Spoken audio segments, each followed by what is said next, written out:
How to log in Roamans credit card online account. Hello everyone, this is Neha from Create, Login and Delete, and today in this video I'm going to teach you on how can you log into your Roamans credit card online account. So make sure to watch the entire video and don't forget to subscribe to our channel and hit the notification bell so that you never miss any of our upcoming uploads. So let's begin with the video by opening a web browser of your choice and then entering the following URL in the address bar: c.community.net Roamans. Once you reach the page, you'll notice a sign-in button at the top right corner. Click on it to access the sign-in area for your Roamans credit card.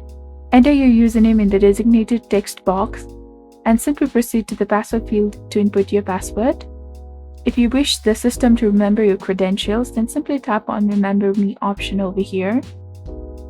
However, if you are using a public or shared computer, leave it unchecked.